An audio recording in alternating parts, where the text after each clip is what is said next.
What's up, everybody? Thanks again for joining Tankers Fantasy Football. Can you believe we made it a quarter of the way through this fantasy season already? It's kind of sad. I mean, already 4 weeks are gone. It's already 25% over. It's a little bit saddening in a way. It's going by so fast out there. So since we're getting into the second quarter here of the fantasy season, we're going to start changing up some of the weekly things here for Tankers. Starting this week, we're going to give you a bunch of matchups. We're going to go game by game, kind of some things to keep an eye on, and maybe some guys that you haven't really thought about that you might want to plug into your lineup just because of the matchups. And we're going to go game by game, talk about maybe some sit starts, maybe some risers, fallers in these games, and then different players playing against different levels of pass defenses and rush defenses out there. But before we get into that, I like to talk about the Chicago Bears, who are off the snide against the Lions out there, telling the Lions they can keep their 0-16 season, Lions. You can keep that, Lions. A first Bears divisional win, and are you ready? 2 calendar years, Bears. First divisional win in 2 calendar years. Second home win under the John Fox regime.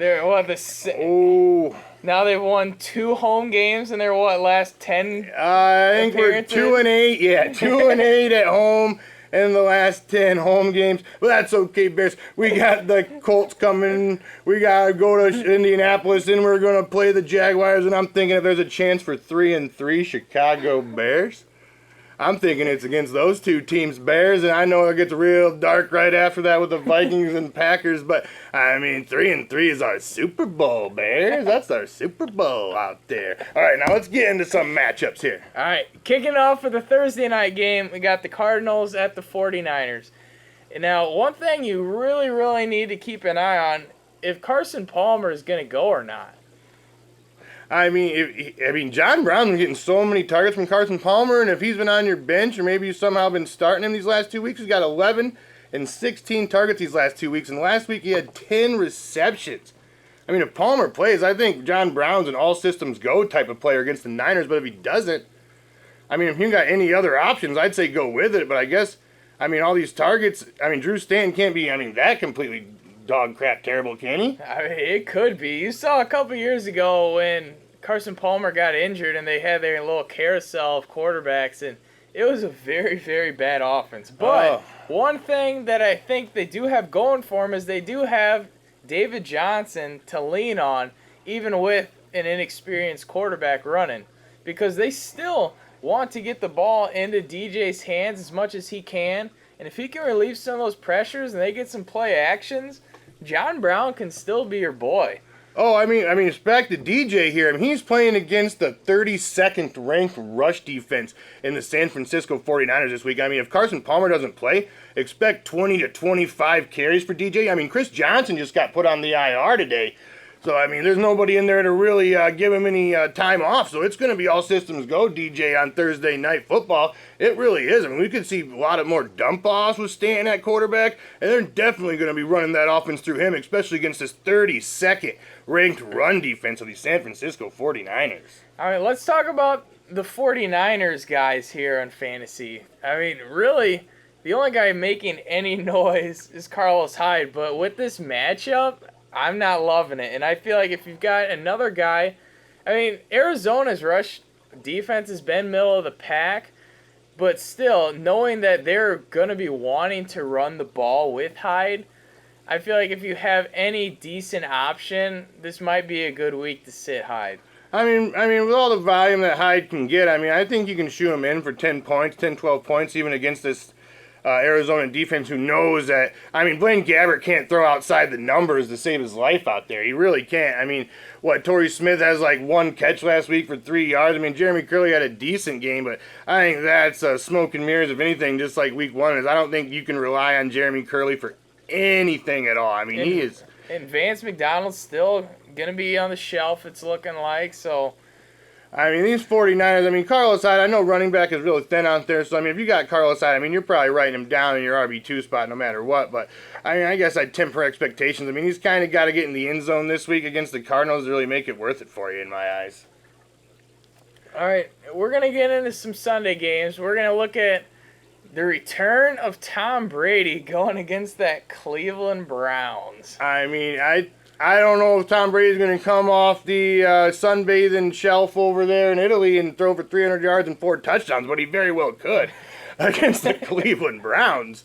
I mean, this Gronkowski thing's worrying me a little bit, but if you've been sitting him these last couple weeks, you know he's only had 3 targets in the 2 weeks. He's only turned one of those targets into a catch, and it wasn't anything spectacular, and they're still talking about that hammy bothering him. But if any week is the week to say, let's just go, I need a big week from somebody because I got some bye weeks to deal with and I need somebody to go out there and shine for me. I mean, with Tom Brady coming back, I think you got to just start Rob Gronkowski. Just put him in there and don't look back, people. Just do it.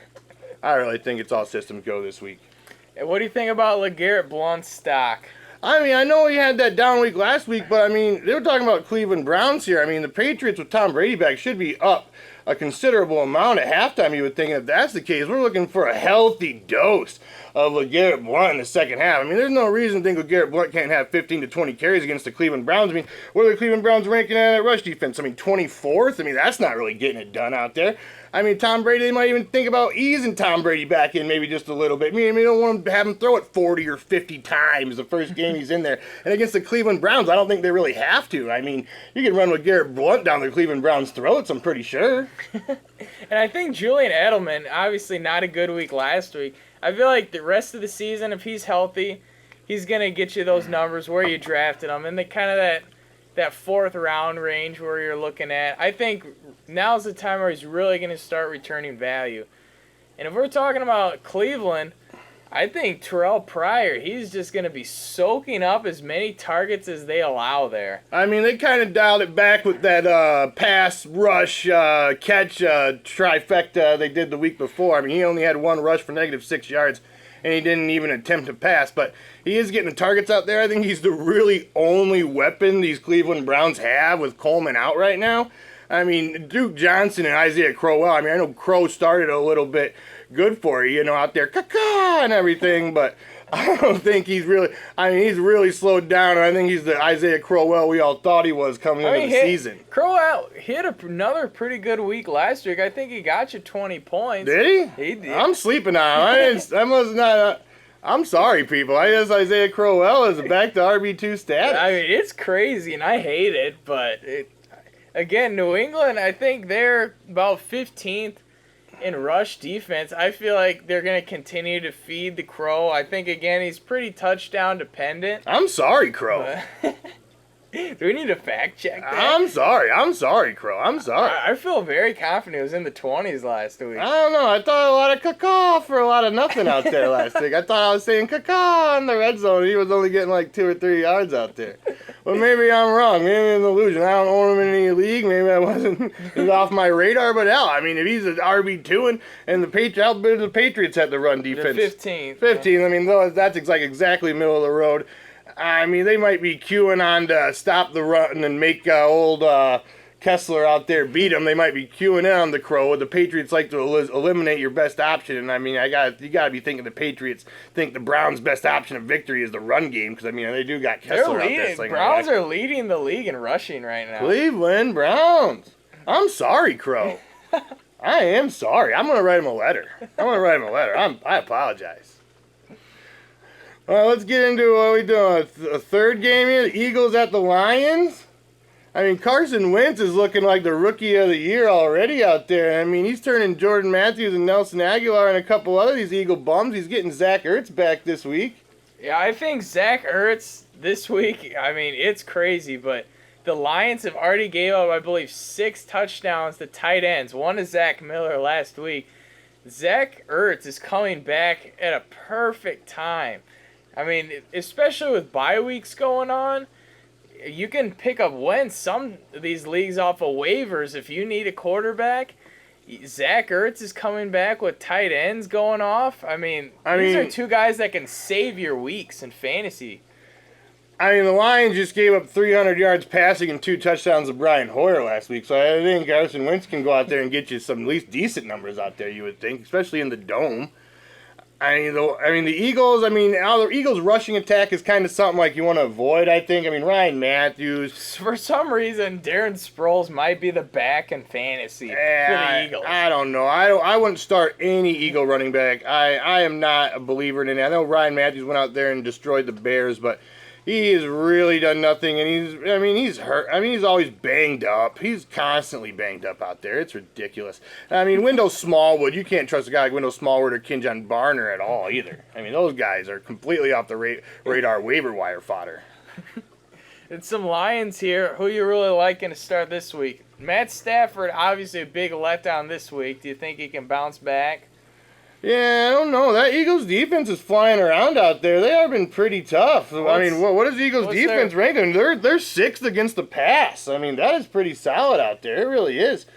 I mean, how many passing yards are they even giving up a game? Like 203 passing yards? I mean, that's nothing. Yeah, Stafford, very disappointing week last week. I think he was a top 3 projected quarterback last week against Chicago and just took a dump for you out there. I mean, I think guys like Marvin Jones are still going to produce for you. I mean, I think you can write Marvin Jones down for like wide receiver 2. I mean, minimum wide receiver 3 production just because of just the amount of targets he's going to get. I mean, Golden Tate has completely fallen off the shelf. He has. He was benched in the second half. Yeah, I mean, he ran a wrong route and got him picked off out there against the Bears, and they benched him. They said they didn't, but they did. I mean, what do you mean you didn't bench him? He wasn't on the field. That means you benched him. What are we talking about, Caldwell? Yeah, I mean, I don't even think that Golden Tate is a buy low candidate. I think he's he's not even worth having. I mean, I read on Roto-World, they're like, feels safe to drop him. I'm like, what? People are drafting this guy like early to mid 4th round, and you're talking about after a month of football, you can just go ahead and safely drop this guy? I mean, I'm not saying to do that, but the fact that they're even bringing that up is insane. I mean, that's how bad he's been. I mean, he's gone down in targets the last 3 weeks. He's like basically invisible out there. It's ridiculous. What is his high mark on the year? Has he even hit double digits yet in points, fantasy points? No, I don't believe so. I think his high mark so far is like 8. Was that week 1? I think, what do you have, like 3 or 4 catches? Yeah. I don't think he's... I mean, he definitely didn't do it last week. He only had 4 targets last week. It's just bad. I'm off the Golden Tate completely. I mean, you got to sit him. And I mean, if you can trade him for anything, and I doubt you can, I mean, go for it. But I think you got to sit him until further notice. I mean, he has to go out there and put up a 15-point week where he can even consider it. He has to be very comfortable on your bench. Like, I have him in one league, and he's been on my bench since week 2. I mean, we're talking about back to the Eagles. I mean, the Eagles receivers, I mean, Jordan Matthews against the Lions, who just got their hearts ripped out by a guy like Eddie Royal last week for the Bears. I mean, I think you got Jordan Matthews. I think he's going to be a solid wide receiver 2 this week. All in wide receiver 2, maybe even low in wide receiver 1 when it's all said and done this week against the Lions. I really do. And Jordan Matthews, last year he put up about almost 1,000 yards and, 8 touchdowns? And you never saw any of it just because of how he got his production. But this year, it's much more consistent. This guy is a legitimate wide receiver 2 every week for you. I really do believe so, yes. All right, next game, let's get into the Chicago Bears at them Indianapolis Colts. And I don't know. I mean, the Bears passing game, I know Hoyer's thrown for 300 yards, but it's like who's going to get it out there? Because Eddie Royal was the guy who got it last week, and there's no way, shape, or form you can start Eddie Royal in fantasy leagues. I mean, that's crazy. I mean, that's crazy. Even with bye weeks, you can't do it. I mean, Kevin White's been the one leading the team in targets, and he's banged up. He had like 13 I think. 13 targets? I mean, he's banged up. Who knows if he'll even suit up out there. I mean, Alshon Jeffrey's banged up, too. He doesn't even look like himself. I mean, who knows who's going to get the ball? I mean, I think Zach Miller might be one of the most reliable dudes out there for the Bears. I mean, tight end 2 production, but... I mean, he might be low in tight end 1. I mean, Brian Hoyer's been slinging it to him way more than Jay Cutler was. And we talked about Jordan Howard, and I think Jordan Howard against this Indy D, I think you can feel very comfortable if you have him as your RB2 this week. Oh, John Fox is sending him praise, talking about we're going to feed the beast out there. And, I mean, he said he's looking good. He has looked good. He's shown some spurts. He's got some flash to him. I mean, if you got Howard cheap or you got him off the waiver, I think it's all systems go, especially with some of these bye weeks this week. I mean, you can write Howard down in your RB2 slot and feel very good about it against these Colts, I think. For Colts, I think T.Y. with Moncrief still out, I think he's going to continue to produce. the first 3 weeks he's at least 11 targets. He went out and got you, I believe, 17 last week. I think against this Bears secondary, even though they played against Marvin Jones and Golden Tate pretty well, I think Andrew Luck I trust a little bit more than even Stafford last week. So. Oh, just sheer volume. T.Y. Hilton's going to be your boy. I mean, what did he even have? He had like under 7 yards a catch last week. I mean, he had like 7 for like 47 and a touchdown, but that's just showing his volume. I mean, he's not catching the deep ball, but that doesn't even matter anymore because he's like the last man standing. Like, they're force-feeding him the rock out there. They really are. I think, what did Filter said, did he just have one catch? What? Did Dorsett just have that one catch? That's and it was the long touchdown? That one, like, well, yeah, it was that one big touchdown catch. I think that was all he reeled in. I mean, T.Y. Hilton is the man. I mean, Andrew Luck is looking for him constantly out there. They're trying to find the ways to get him the ball because they're really their only outside threat. I mean, it's ridiculous. I mean, I know Frank Gore's been having a really good year out there for the Colts, and I mean, he's going to probably have another pretty decent game out there against the Chicago Bears this week. But, I mean, T.Y. Hilton is definitely the player to watch out for against the Bears. He could blow it. He could blow up Winchell's out there against the Chicago Bears this week. He really good. Get behind him a couple Winchell's times. Donuts. Oh, Winchell's Donuts. Watch out. T.Y. Hilton is coming in there. All right, next one. Talking about, you got the Tennessee Titans. They're in Miami, playing against the Dolphins there. And I'll tell you what, DeMarco Murray has just been a man out there. Oh, it's ridiculous. And Derrick Henry's snaps have gone down for the last 3 weeks. I mean, he had a season-high 31 snaps week 2, but he only had 9 snaps last week. I mean, DeMarco Murray is the man. He's a clear-cut. He's like one of the last RB1 standing. I mean, Henry has almost no standalone value anymore. I mean, he's like a strict handcuff. I mean, he's a very good handcuff, but that's like his only value at this point. I mean, nobody's dominating snaps like DeMarco Murray. I mean, who else is getting the team's workload like that? Like David Johnson? Like LaShawn McCoy. Yeah, like LaShawn McCoy and David Johnson. Lamar Miller. Yeah, those might be the only 3 guys that are seeing as much work out there as him. It's crazy. I mean, DeMarco Murray is feeding the rock, and he's catching the ball. In the Miami rush defense is 29th. Ooh. So, I mean, this guy's already... I'm pretty sure he's the number 1 fantasy running back right now. And I don't see why there's any reason why he can't put up RB1 numbers against this Miami defense. Oh, we should be looking at top 3, maybe top 5 week performance out there with DeMarco Murray playing against him. 29th ranked run defense. I mean, my goodness. I mean, you know Marcus Mariota's weapons are hurt. I mean, Delaney Walker's still dealing with that hammy a little bit. I mean, who's got Tajay Sharp out there, Kendall Wright? I mean, these dudes are not show-stopping main event by any means, people. And, I mean, they're going to lean on that run out there against the 29th ranked run defense of the Miami Dolphins. I expect DeMarco Murray to maybe have his highest rush yard total of the season out there. Yeah, I think yards will definitely be there. He's been getting in the end zone quite a bit, but I think this is a game where he can put it all together and get you the yards and get you in the end zone. Yeah, I don't see any reason why you can't write him down for at least a top 5 finish this week. I mean, that's just crazy. All right, Dolphins. Any guys on your radar this week? I mean, they're talking, I know Jay Ajayi. I mean, my goodness, they're talking about scrap heaping the forward running back committee thing.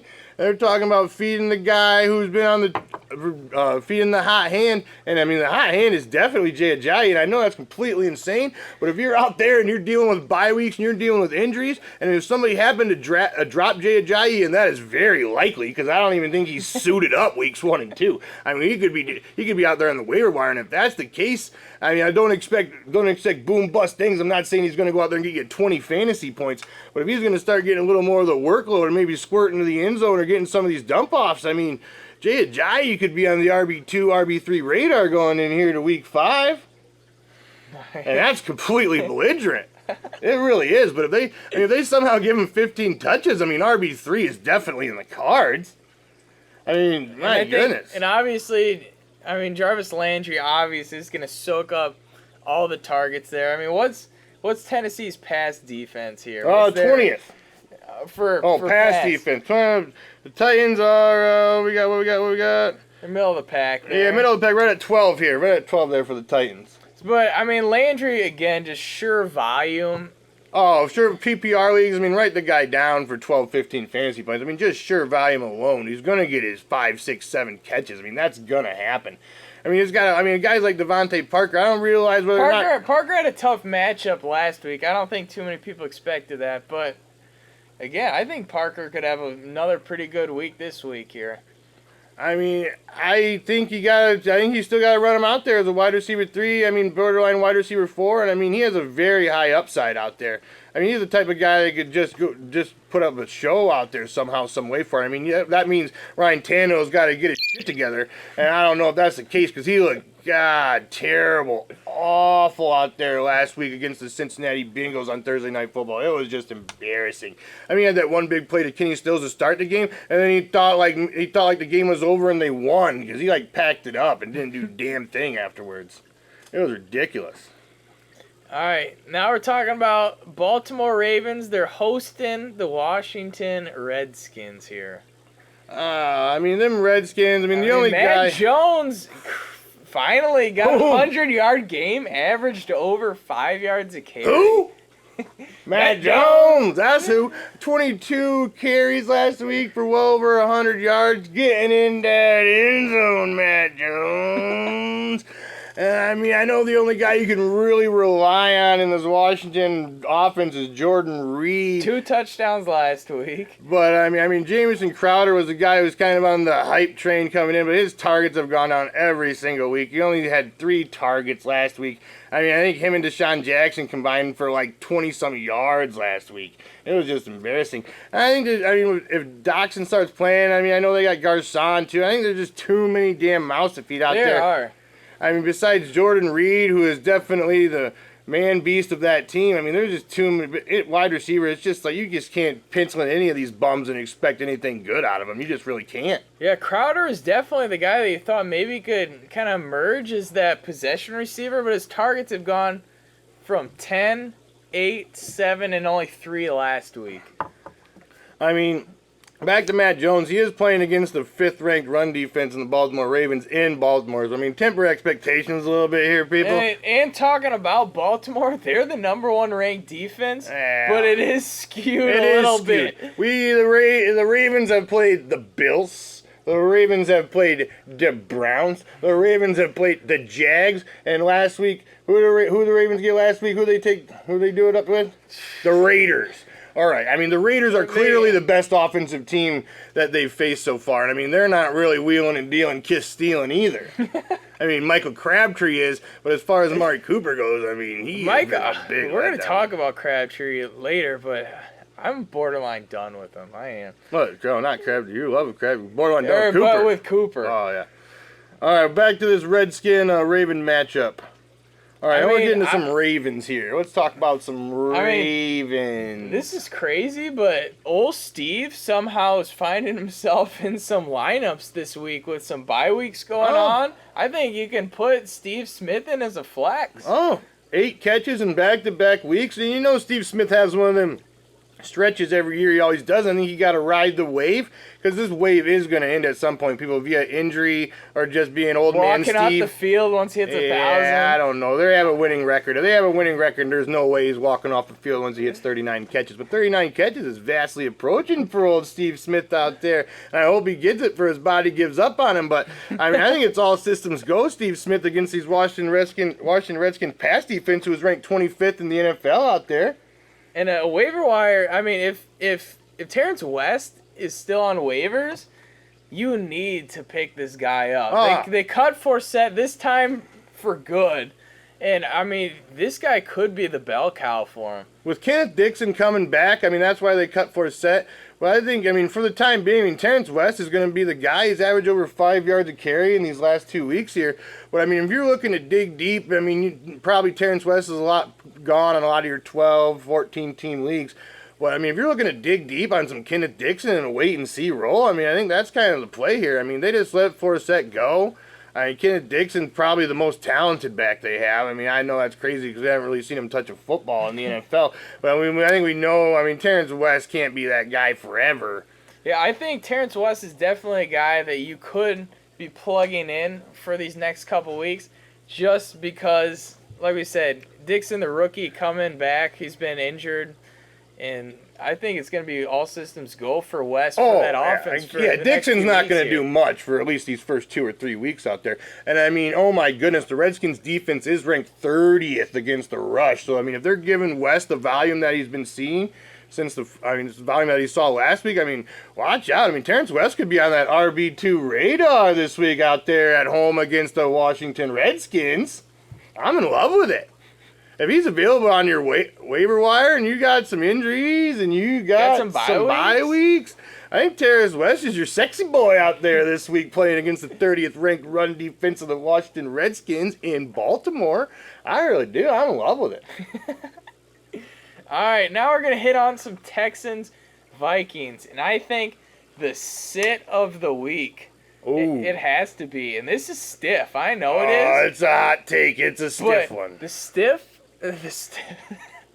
sit of the week. Stiffy. Is DeAndre Hopkins, people. I mean, you look at the Vikings, what they've done against receivers. They allowed 0 to Kelvin Benjamin. 0 catches to Kelvin Benjamin. Had Odell Beckham at his worst game of his career. Career receiving yards, and he snapped like a 28-game, 4-catch game streak. He only had 3 catches. I mean, these Vikings are tough. It's in Minnesota, and I know it's hard to draft a guy you drafted like 5 or 6 overall. But Hopkins is already just last 2 games, even 2.5 games, his production just has not been there. He's not been the target monster. Will Fuller's been kind of the go-to guy there.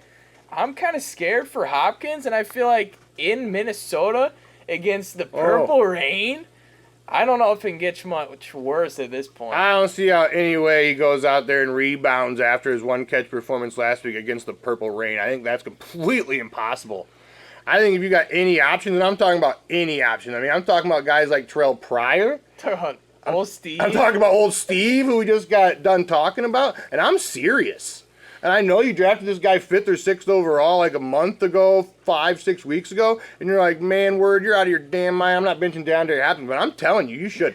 I mean, he's had under 10 points the last 2 weeks, and one of those was a 1-catch performance against the Titans. And I mean, I know the Titans are pretty decent, but they are not the Minnesota Vikings, people. The Minnesota Vikings are stonewalling people. It's the purple abyss out there.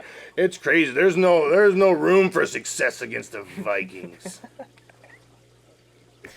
All right, some other guys there. Will Fuller, I feel like, again, you have to temper expectations just because he's going against that Minnesota D.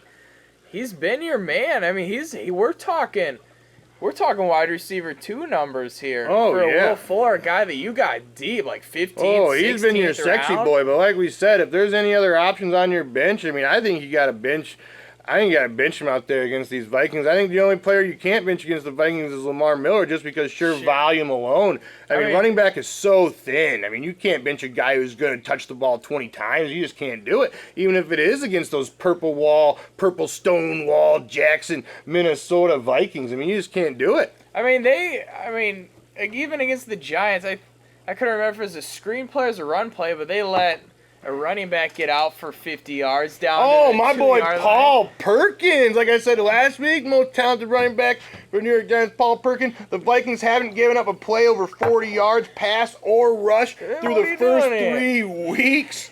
And they let the first play of over 40 yards was my boy Paul Perkins. And I know he's a little rough around the edges, still Giants, but I don't see any way going forward the next 2 or 3 weeks. You guys can't start giving him touches over the likes of Bobby Rainey.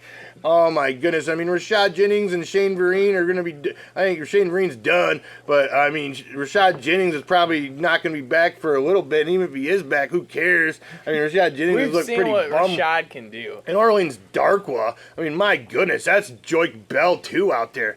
I mean, he ain't doing nothing special ever. He's just a warm body on the football field. I mean, Paul Perkins could go out there and make plays for you, Giants. I mean, I don't know. He probably is a little rough. He doesn't know the playbook like he should. Probably can't pass block. Yeah, probably can't pass block, and they're really worried about that for a guy like a franchise and Eli Manning out there. But if he can start getting that down, I don't see any reason why they can't start increasing the snaps of my boy Paul Perkins. I mean, Lamar Miller, if he's not touching the ball 25 times a game, this guy is a very, very bad fantasy play. Yet to find the end zone. But no touch. I think he had his first play over 15 yards. First 15-yard play last week. I mean, that is very unsavory. He hasn't shown any sense of explosion. I mean, again, it's going to be sure volume. You have to start him.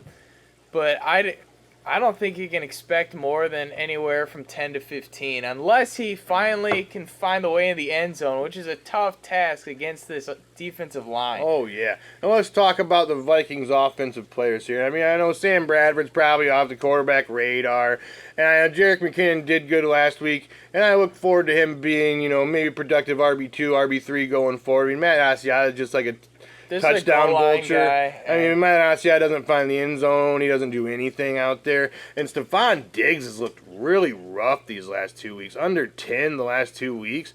And I know he might be doing it to us again because last year he started off weeks 1 and 2 very sexy. Yeah.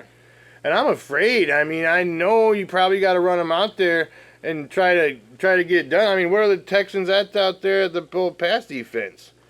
Well, we got the Texans out there. I can't even find the damn Texans on the... Oh, they're first. That's why I can't find them. I mean, look at the top of the list. The Texans are goddamn first against the pass, people. I mean, oh, goodness. I mean, I don't think it's going to get any... Oh, I don't know, Stephon Diggs out there. He might be a sit, too. What's crazy, though, is the guy we dug up in preseason... Somehow, Kyle Rudolph has emerged as a legitimate first-tier tight end. How is it happening, people? The guy has touchdowns in his last 3 games. He still doesn't have a 100-yard game to him. I mean, this guy's getting in the end zone. This guy's getting catches. Oh, it's ridiculous. He's been the go-to guy on third down. His targets this year were 8, 10, and 7 the first 4 games. I mean, that's pretty sexy. I mean, if that continues, and if Sam Bradford somehow falls in love with this guy, and it appears that he kind of has.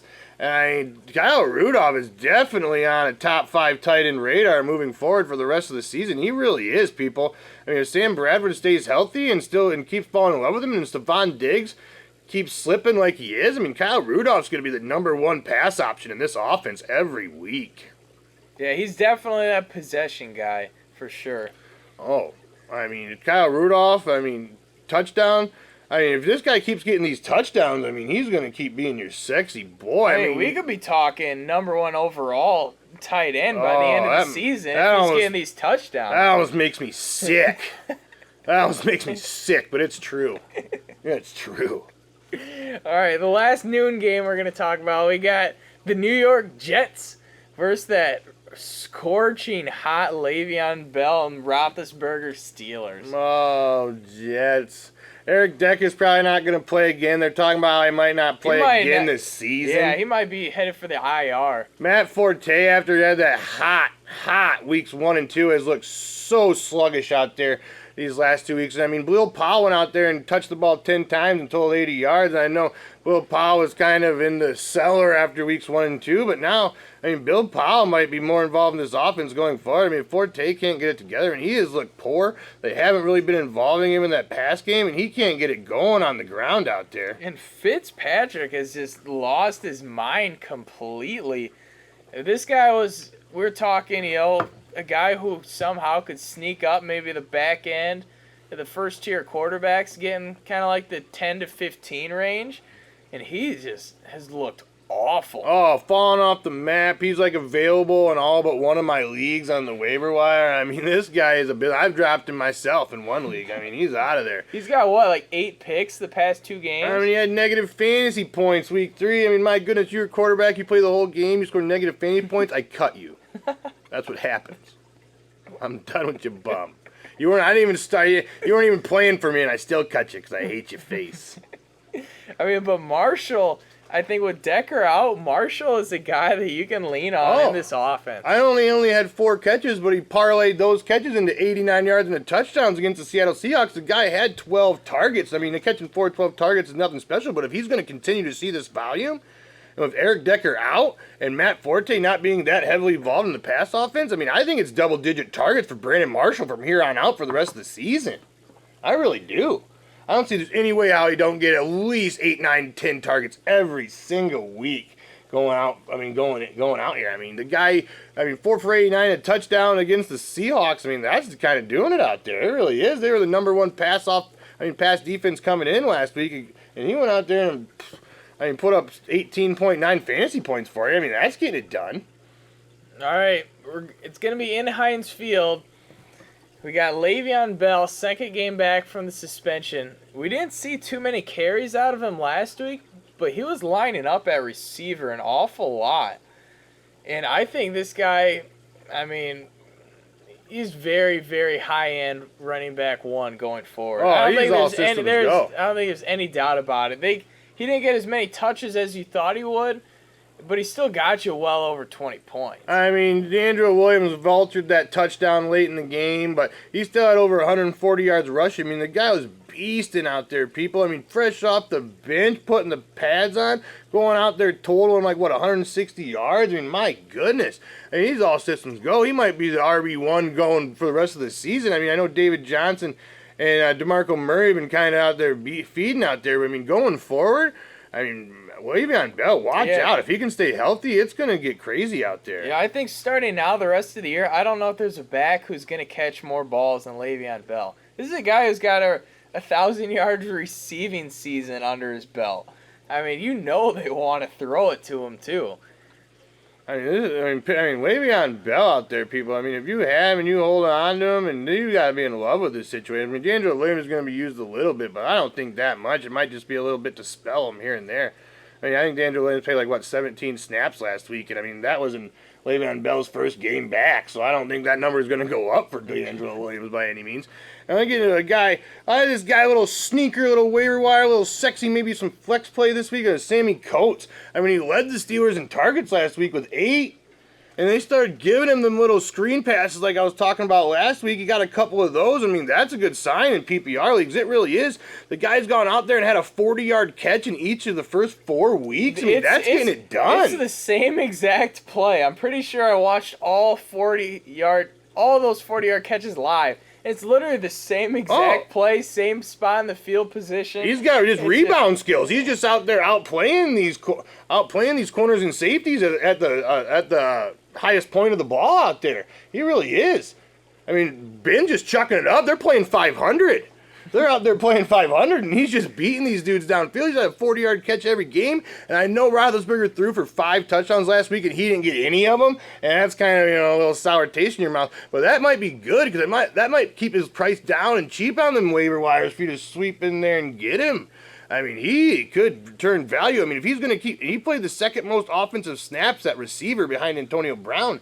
If he's going to keep doing that for this offense, I mean, he could return wide receiver 3, wide receiver 4 numbers the rest of the year going forward. I don't see why not. I think Sammy Coates is the guy who can take over this wide receiver 2 role in Pittsburgh. I mean, you take a look at the other guys. I mean, Wheaton got a touchdown in there, but he really was not involved. No, he only had the one catch. He only had that one catch for that touchdown. And it was a sloppy touchdown. It was like he's falling down, and the ball just landed on him, and he almost landed out of bounds and screwed it up. And then Eli Rogers still battling injury. You got Jesse James, our boy out there. But I think if there's anyone who can emerge as the second receiver behind obviously the every week starter Antonio Brown, I think it's Sammy Coates. Oh yeah, I mean Jesse James is a touchdown dependent tight end if I ever seen one. I mean, he's tight end too. He's no better. I mean, if he's not finding the end zone, he's not getting it done. The guy's never gonna average 10 yards a catch in his wildest dreams. And I mean, Sammy Coates is this guy. I mean, I really do believe. I mean, Marcus Wheaton has never really been anything special. I mean, Eli Rogers was an undrafted free agent out there. I mean, Darius Heyward-Bey, we all know what he is. That's bum central. But, I mean, I think if he keeps getting these snaps and keeps getting these targets, I mean, if he's getting 7 or 8 targets a game moving forward, I mean, watch out. We're talking about wide receiver 3 production playing for these Pittsburgh Steelers. And back, we're going to touch on the Jets a little more. I think I got another guy that could be a solid wide receiver 3 play for this week in a Nunwa out there for the Jets. I mean, if Decker out, I mean, the guy caught 6 balls last week against the Seahawks. And I mean, this guy moving forward, I mean, he could be giving you wide receiver 3 production just upon volume alone. I mean, they got to throw it to somebody. Let's see. What are we looking for? Looking for Pittsburgh pass defense is 30th. 30th.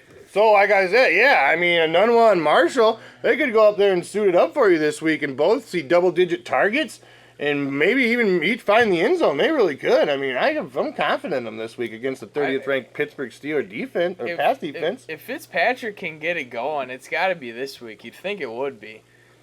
All right, talking about that Atlanta Falcons. Moving into the 3 o'clock kickoff games. My goodness. Matt Ryan and Julio Jones versus the Denver Broncos. This should be a pretty interesting game here. This is going to be a high-powered offense versus a very stout pass defense. Now, Matt Ryan is about as hot as anyone. Are you going to start him against this Denver D? Ooh, that's hard. I mean, he's the number 1 fantasy quarterback right now, isn't he? I mean, I don't know how you bench the number 1 fantasy quarterback. I mean, that's crazy. I mean, if you got some other options with some sweet matchups, I mean, I guess, but benching the number 1 fantasy quarterback might be crazy. I know the Broncos are the 2nd-ranked pass defense, but I don't think there's any way you can bench the number 1 fantasy quarterback for the first month of the season. That's just craziness. I mean, Julio Jones with his 300 yards. Obviously, it's not going to be nearly that much, but pure volume, I think he's obviously still going to be solidified wide receiver 1. I think he's going to be more kind of in the 20 range, somewhere in there. I feel like depending if he gets in the end zone, it might be close to that 15, but... Yeah, I mean, them Broncos are pretty stiff out there, but, I mean, my goodness, Falcons... I mean, 300 yards from Julio Jones. I mean, he almost took Flipper Anderson. It's the only thing Flipper Anderson has, people. We can't take it from him. I mean, if he eclipses 336 yards, I mean, we'll never hear the name Flipper Anderson again. Can't happen to old boy Flipper. Gotta let him hold on to some out there. I mean, my goodness, stay away from it. And I know it doesn't look like a good matchup, the Atlanta backs against Denver's defense, but Denver's run defense is only 22nd. I mean, that's bottom 3rd. And they have shown, I mean, with Jeremy Hill, I mean, he broke off a large, 60-yarder against them. I think they can cut some holes into this defense. I mean, Devontae Freeman has looked very fresh these last couple of weeks. I mean, I'm worried about Tevin Coleman because he's got that sickle cell trait or whatever it's called. I mean, the last guy to go into Denver and play with a sickle cell trait, wasn't that Desmond Clark or something? Some defensive player for the Steelers? Yeah. Went out there, what did he do? Lose his gallbladder and his spleen after he played in that game? I mean, my goodness. Yeah, Ryan Clark. Yeah. Losing his gallbladder and his spleen, I mean, that's scary business. I mean, Tevin Coleman plays. I don't really expect him to be used very much at all. No, I think Freeman's all systems go this week, which is crazy because I do not like the guy. I mean, if you got Devontae Freeman playing against this 22nd ranked Bronco defense with the sickle cell anemia, Tevin Coleman, I mean, probably not seeing very many snaps out there. I mean, I think you can write down Devontae Freeman with a top 5, top 8, possibly even top 5 finish this week in PPR. Yeah, especially if Coleman is not eat into that workload. Yeah. For Broncos, you look at Demaryius Thomas, and he's only getting about 7 targets a game. He had 3 games with 7 targets, and the first game he only had 6 targets. And I mean, but he's still still producing. He's getting in the end zone. He had over 90 yards a game receiving in the last 3 weeks with only averaging 7 targets. I mean, that is not a lot of targets, people. It really isn't. I mean, I think his targets got nowhere to go but up. And Emmanuel Sanders has been very, very productive. Oh, he's the one getting them double-digit targets. He's been the one doing it, but I mean... I think both of these guys are must-starts. You look at Atlanta, and they're next to last. 31st in pass defense. So I feel like, I mean, if you've got either one of those guys, I think they're absolutely must-starts against this defense. Oh, yeah. I mean, I think Demaryius Thomas, Paxton Lynch, I don't think Paxton Lynch a downgrade. I mean, he had a couple wild throws, but that's Paxton Lynch almost looked better in a way. Oh, yeah. I mean, there's no reason to think that Paxton Lynch can't be better. I mean, they drafted him to be better. I mean, I know he had a couple wild throws, but that's what rookies do out there. And I mean, if Demaryius Thomas... He'll be slinging it, that's for sure. They're going to see some deep throws. Especially if C.J. Anderson keeps struggling on the ground out there. I mean, he only had, 19 carries for 49 yards, and I know he punched it into the end zone, but I mean, that's not getting it done. I mean, that's under 3 yards a carry out there, and he's been under 3 yards a carry the last couple of weeks. I mean, if they keep struggling on the ground game like they are, I mean, look at them to maybe throw the ball a little bit more. And if that's the case, I mean, Demarius Thomas and Emmanuel Sanders could turn into, I mean, both could be top 12, top 15 wide receiver finishers in PPR. They're really good. I mean, they could be just as good as they were last year, if not better. I mean, why not? Oh, yeah. Especially Emmanuel Sanders. He's looked sexy boy out there. He really has. All right, get into Bengals in Dallas here. And, I mean, the obvious A.J. Green, you got to be... I mean, you can have some pretty reasonably high expectations going against this Cowboys secondary. I know that they've been getting their defense together quite a bit here past couple weeks, but A.J. Green has been on a tear, and he's just like a monster that no one can handle. Oh, if anybody, I mean, if you can rely on anybody that's not Antonio Brown, I think it's A.J. Green at this point. I mean, he's going to get them targets. He's going to dominate. Dominate all the looks. I mean, I know Tyler Eifert's coming back this week, and they really need him because they've had 13 red zone trips the Bengals have this year. They've only converted on 4 of them. And that's 30%. I mean, that's not getting it done. But, I mean, Tyler Eifert is that red zone monster, and, I mean, they really need him to come back this week and perform because 4 of 13 is not getting it done out there, Cincinnati. They're looking like he's going to give it a shot this week, which they do desperately. They need him in that red zone. They do. I mean, A.J. Green's still going to get his regardless if Eifert comes back. I mean, maybe it'll even help him out, take a little coverage off for him. I mean, for some reason, the Dolphins were like single covering A.J. Green in the first half. I was like, what are you doing? I mean, he's like really the only guy on the field you can say that can destroy you on any given play, and you're going to run single coverage against him? I mean, what are you doing, Dolphins? I mean, the guy, though, he had like 8 catches in the first half. Yeah, the first like 11 minutes of play. It was within like the first 16, 18 minutes of play at 8 catches. They're ridiculous. We're done. We're getting into more Bengals. I mean, Jeremy Hill. I mean, the Cowboys. I mean, their run defense is 11th. And I mean, I don't know. It's hard to really say what's going on with this Jeremy Hill, Gio Bernard situation. I mean, you can't rely on either of these bums. You can't. You really can't. You can't rely on any of them to get you 10, 12 points. You can't. I mean, Jeremy, like we talked about in preseason, Jeremy Hill, he's pretty much either going to get you 5 or 25. Like, that's like the kind of guy he is. He's feast or famine out there. I mean, they tried to give him 2 goal line carries last week, couldn't cash in, so he ended up with 7.1 fantasy points per him. I mean, that's very unsavory. He's been under 10. 0 catches.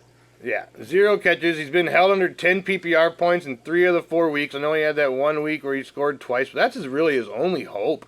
And, I mean, Gio Bernard's not really helping you out either. I mean, this is a backfield to kind of avoid to further notice. I mean, I know you might have to start him, but you're not feeling good about it. I mean, and back to that 20-plus point for Jeremy Hill, that's one that you might have not even gotten those points in because you sat him against Denver. Yeah, I mean, he came out and he got you 2 single-digit weeks, and then he was playing against the Broncos D, and you're like, Jeremy Hill ain't doing nothing. You probably hadn't even seen any good Jeremy Hill this week unless you were accidentally struck for wide receiver and for running back and had to run him out there against the Broncos. I mean, if you did, you reap the benefits of the only fruit he's produced all season. It's crazy.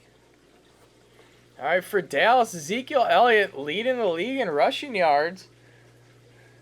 I mean, 144 in a week before and 138 this last week. And, I mean, he is punching it down their throats. I mean, they're giving the ball like an average of like almost 25 times a game recently. I mean, they're just rolling him out there. And he finally got in the end zone. Dak Prescott and the Lance Dunbar train kind of Alfred Morris backed off at him. They let him touch the end zone out there, let him feel good about himself. But I mean, Ezekiel Elliott moving forward, I mean, he is the man to be. I mean, he's going to probably be a top 5 running back finish. He's got to be, right? I mean, especially if he can start finding the end zone on a more consistent basis. I mean, his yards are obviously there, and he's going to get more involved in the pass game as it goes on. I mean, the Bengals' run D is just middle of the pack here and reeling in here at 14th, but I mean, they're going to run through Ezekiel Elliott going forward. I mean, they're just feeding the beast out there. They really are. I mean, with Dez banged up, they're talking about how Dez might play. They're talking about how it's only a bone bruise, which I don't know where that came from. But if Dez suits up, I'm, temper expectations. I don't even know if I'd play him. I might bench him till further notice to see if he can actually produce or see if this isn't smoke and mirrors. Maybe they're running a decoy situation out there with him. I don't know, but I'm afraid. And Jason Witten continues to be, if you're in PPR, Jason Witten, dude, you got him so low, and he's a legitimate first-tier tight end out there for you every week. He's even yet to reach the end zone. The guy just gets sure volume alone. I mean, reeled in 7 passes last week. I know it was only for 47 yards, but, I mean, his sure volume alone is going to get you out there and get you low in tight end 1 numbers. It really is. He hasn't even found the damn end zone yet. All right, we got possibly the best fantasy game of the week. This game is chock full of action. We're talking about them Buffalo Bills traveling out west to play the L.A. Rams. Oh, baby, there might only be two dudes we're talking about, and one of those 2 dudes kind of sucks. I mean, McCoy's been the man. Oh, he's the only dude on this only dude in this game that you can start with full confidence. I mean, he really is. He's been so consistent. What's his low mark on the year? 13. Like 13? He got you over 20 last week. I mean, this guy's doing it all for the Bills. Last 2 weeks over 20, 17 to start the season, 13 week 2, and I mean that's getting it done out there. He's a solid RB1 going forward. He's the only person in this team that you can feel good about starting. I mean, we're not talking about how you're going to start a Bills wide receiver. I mean, Sammy Watkins is on the IR, talking about Goodwin, talking about Robert Woods. Get out of here. If you're starting those dudes, I mean, you're looking to lose anyway. I mean, let's be realistic here. I mean, the other receivers, Brian Quick, the guy had 2 touchdowns, but 2 catches for 69 yards, and that 65-yard touchdown was some Dreamweaver dude misses a tackle. Another dude falls over his own damn feet out there, and Brian Quick somehow scoots into the end zone for a 65-yard touchdown. The second one was a sexy throw somehow by old boy Case Keenum. I don't know if Case Keenum can ever duplicate. That might be the best damn throw he's ever made his entire life. That back shoulder fade out there for another 4-yard touchdown for Brian Quick, but I don't know. You can't go out there and start Brian Quick with confidence. That's insanity. You can't do it. Talk about the other running back for the LA Rams. Todd Gurley is only averaging 2.6 yards a carry this year. 4 games through, 2.6. That is Wolf Central, people. It really is. Oh, my goodness. He didn't even have 40 yards last week. No. He had 19 carries for 33 yards, well under 2 yards a carry. I know in PPR you salvaged your day out there with them 5 catches for 49, but I think that might be a mirage because the guy only had 3 catches combined the first 3 weeks, and he went out there and reeled in 5 for you. I mean, these yards per carry, I don't think is any signs. He's just going out there. He's running against brick walls all day long. Got those long. 12-man boxes. I mean, he's looking sluggish even. He doesn't look explosive out there either. I mean, he's just running to the line and pushing for like 1.5 yards, and he falls over. I mean, 19 carries for 33 yards in a game they even won? In a game they even won? I mean, that's terrible. That's not getting it done. I know you can't really bench him, but if you went out there and you sold him high after that 2-touchdown performance week 3, you went out there and you sold him high, I mean, congratulations. I mean, you got to be feeling good about yourself. You really do. All right, we got the Chargers. And then the sneaky pick for a lot of people, these Oakland Raiders. All right, 3-1 Oakland Raiders out there? My goodness. We got Blackjack Del Rio. Blackjack Del Rio, I love it. I love that nickname. I just do. I'm in love with it. And the Chargers found another way to go out there and just vomit all over themselves and lose another game in the 4th quarter, didn't they? Oh my goodness, it was so Chargers. Bad. It was. What is your problem? Chargers find way to lose. Chargers find way to lose out there. They really do.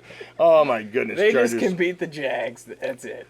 Oh, yeah. I mean, Wilson, if Jags had another shot at him, we might have him on the ropes this time. Too bad, Jags. I mean, for Chargers, Uncle Phil, he's another great start this week. I mean, you look at this Oakland pass defense, they're dead last. Dead last. And I know Travis Benjamin, besides that week 2, he hasn't really returned value for you. But, I mean, my goodness, you would think against the last-ranked Raiders defense and run some bye weeks out there, you can run Travis Benjamin as your wide receiver 3 and feel a little bit of confidence in him, right? Even Tyrell Williams, if you're really struggling, you need a guy as your flex. I mean, you can put him in there. I feel like you can. I mean, Melvin Gordon is getting volume, and he's somehow getting touchdowns. I mean, the guy is on pace. His yards per carry is not there. Oh, it's gross. And he's played very, very, very bad run defenses. Just bad defenses in general, and his yards per carry is not there. Oh, I mean, he's on pace for 24 touchdowns, which is never happening. I mean, that's the crazy part. And he said the only thing keeping him afloat right now is those 6 touchdowns to those first 4 games. I mean, if those fall off, and they're gonna. I mean, I'd say sell high now. He's a sell high candidate if I've ever seen one. He really is. He has to get the run game going because obviously he's getting in the end zone, but his yards have to get up. And what you think they would because Phillip Rivers is throwing it around so much, but so far he has just not seen much daylight, not much lanes to run through. Like I said, if those touchdowns fall off, and they have to, I mean, there's no goddamn way this guy finishes with 24 touchdowns. That's insanity. That's like third best ever in the NFL. It's not going to happen. So, I mean, if this guy falls off and say he only scores, 10 touchdowns on the season is a very good number. Let's say he only scores 4 touchdowns for the next 12 games. I mean, that's going to be, his production is going to be terrible. That's borderline like RB3 or 4 we're talking there. I mean, 10 touchdowns a season is a very good season. I mean, we're not talking about lowballing him here, but if he only gets 4 more touchdowns in the next 12 games, like I said, I think he's a sell-high candidate if I ever seen one. All right, the Oakland Raiders, Michael Crabtree got that trio of touchdowns, but I think the receiver we got to talk about is Amari Cooper. This is a guy you spent probably a second-round pick on, and, he battled injury last year, put up 1,000 yards, so you're feeling really good about him this year to break out. He had a good week 1, but he hadn't done a damn thing since. They're just not giving him the volume at all. He's just not really even looking that good when he gets the catches. Crabtree is the player to own in this offense, and there's not even a question about it. You can't even argue with me about it. I mean, that is written in stone. I mean, if you went out there and you drafted Crabtree in the 6th and you let somebody else draft Cooper in the 2nd, I mean, congratulations on that, too. I mean, you're slaying it out there. And Michael Crabtree, people, I mean, my goodness, he's the go-to guy for these Oakland Raiders, and the running game's not doing it for him either. I mean, Latavius Murray's looked pedestrian. If he's like a Melvin Gordon type player. If he's not getting in the end zone, he ain't getting it done. First 3 weeks he got in the end zone for you, and if he's not getting in the end zone, it's really bad. It can get abysmal. We might be talking about 2, 3, 4 fantasy points. I mean, it could get abysmal out there if Latavius Murray isn't finding the end zone because he's not really catching them balls either, He's just out there doing nothing for you. Suddenly, this backfield that looked like Latavius Murray's kind of job to lose, giving him the bell cow with this good offensive line. It's turned to something that you don't even want to mess with. I think it might be time for the Raiders to see what DeAndre Washington has to offer out there. He had a fumble last week. Yeah, but still. I mean, Latavius Murray does not look spry. I know Oakland Raiders. I know you're kind of like a passing team, but let's see what the old young buck has to do out there. Latavius Murray, it's not like they're feeding him the rock. They're not even. Are they feeding anyone the rock? I don't think so. They're just not running the football. Only Michael Crabtree through the air. Michael Crabtree is a man beast, sexy boy deluxe. He really is. It's crazy. All right, we got the Sunday night game. It's in Green Bay at Lambeau, and it's facing the Giants there. The Giants are probably looking... Odell's not having any fun anymore. Yeah, whatever that means. My goodness, man.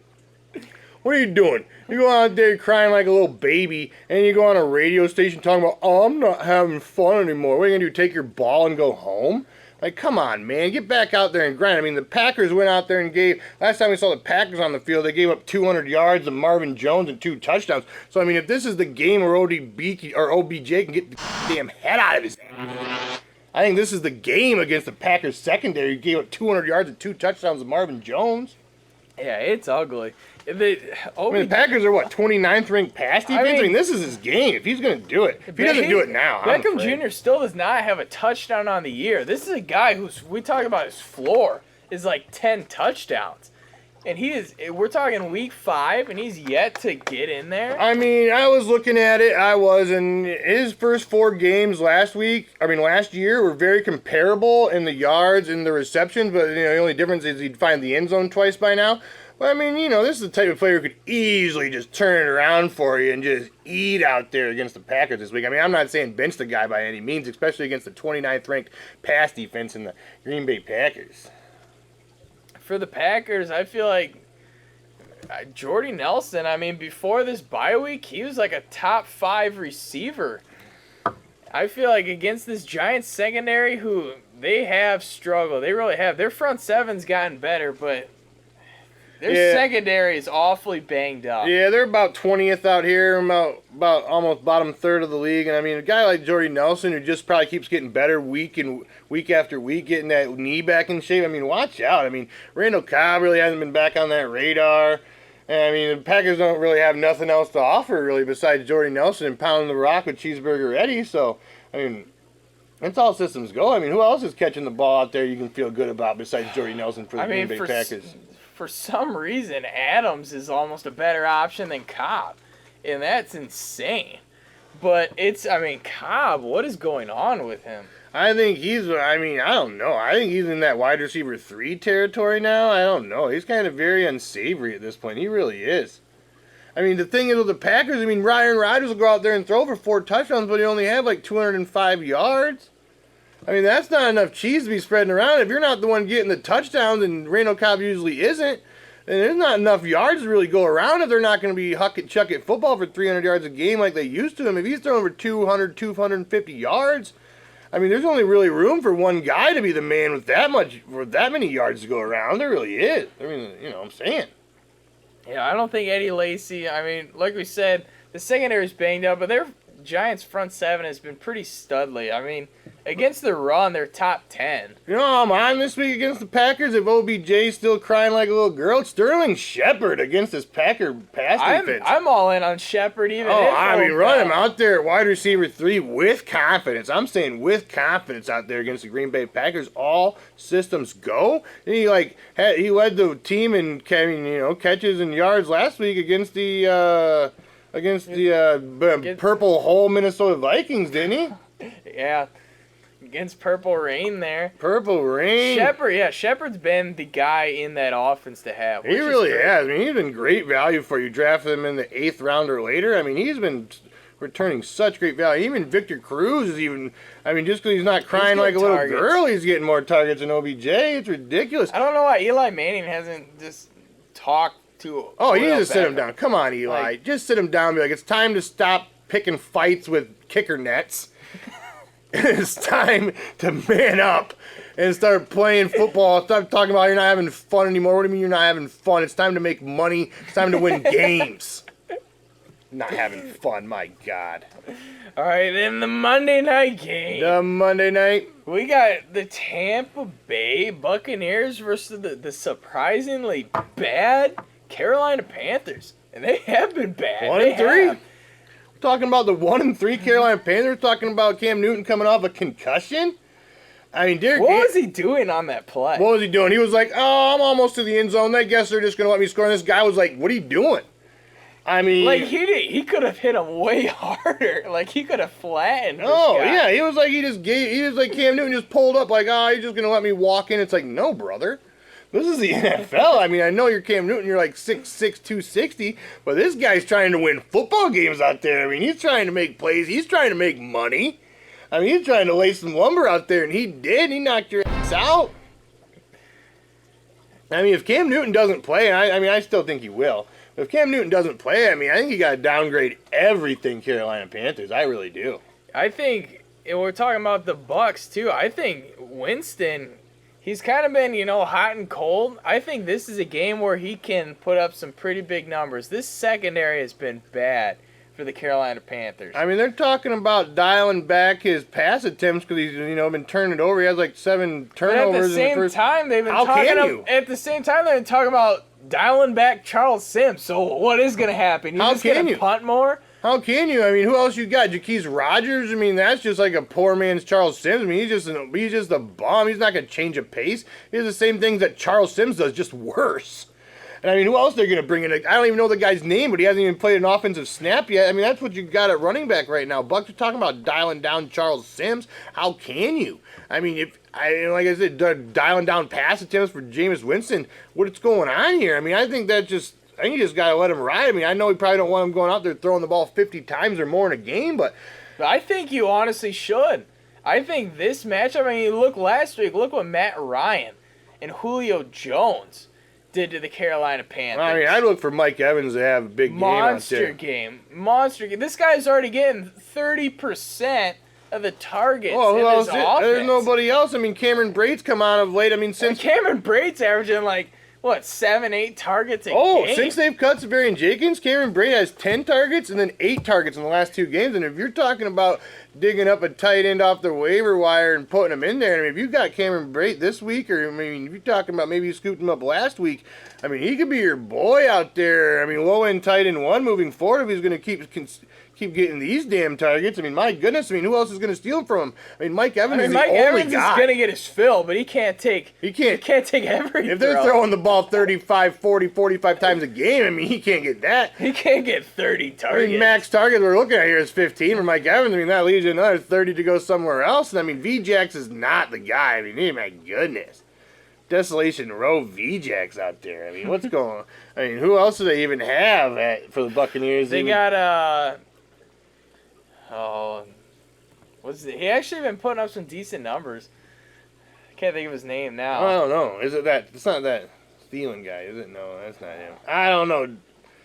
Henry or something? I don't know. I'm falling apart here. We'll find out for you real quick, people. Here. Yeah, I'll look it up. I'm going to talk to you. All right, I'm talking.